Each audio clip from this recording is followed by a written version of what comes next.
ఏలూరు జిల్లా పోలవరం ఎమ్మెల్యే చిర్రి బాలరాజు ఖాతాపై సైబర్ నేరగాళ్ల కన్ను పడింది.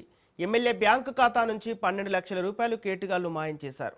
ఆర్టీఏ చలానా పేరుతో వచ్చిన యాప్ లింకును క్లిక్ చేయడంతో మోసం జరిగిందని ఎమ్మెల్యే బాలరాజు అంటున్నారు.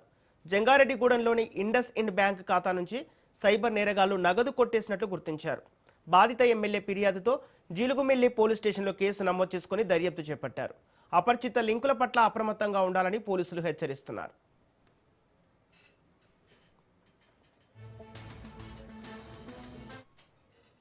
ఇదే అంశానికి సంబంధించి పూర్తి డీటెయిల్స్ మా ప్రతినిధి కిరణ్ అందిస్తారు. కిరణ్. సంపత్, ఏలూరు జిల్లాలో సైబర్ నేరగాళ్ల దుశ్చర్య మరోసారి బయటపడింది. ఈసారి టార్గెట్ గా మారింది ఒక సామాన్యుడు కాదు, ప్రజాప్రతినిధి పోలవరం ఎమ్మెల్యే చిర్రి బాలరాజు. బ్యాంకు ఖాతాను హ్యాకర్లు టార్గెట్ చేసి భారీ మొత్తాన్ని దోచుకెళ్లినట్లు సంచలనంగా మారుతుంది.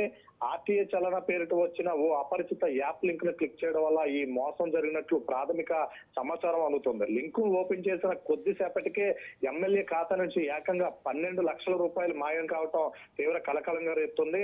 జంగారెడ్డిగూడలో ఉన్న ఒక ప్రైవేట్ ఇండస్ ల్యాండ్ బ్యాంక్ ఖాతాలో లక్ష్యంగా చేసుకున్న సైబర్ నేరగాళ్లు నమ్మకంగా కనిపించే మెసేజ్లతో మోసం చేసినట్లుగా తెలుస్తుంది.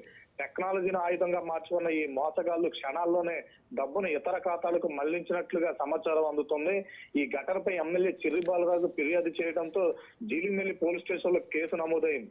వెంటనే రంగంలోకి దిగినటువంటి పోలీసులు దర్యాప్తు ప్రారంభించి కేసును పరిశీలిస్తున్న SI Kranthi Kumar cyber tracing ద్వారా నిందితులను గుర్తించే పనిలో ఉన్నారు.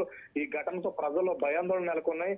ముఖ్యంగా అపరిచిత లింకులను యాప్ల విషయంలో ఎంత జాగ్రత్తగా ఉండాలో ఈ సంఘటన మరోసారి గుర్తు చేస్తున్నట్లుగా తెలుస్తుంది. సంపత్, తెలియని నెంబర్ నుంచి వచ్చే లింకులను క్లిక్ చేయొద్దు, బ్యాంకు వివరాలను ఎవరితోనూ పంచుకోవద్దని పోలీసులు హెచ్చరిస్తున్నట్లుగా తెలుస్తుంది. Sampath. Okay, right. Thank you Kiran.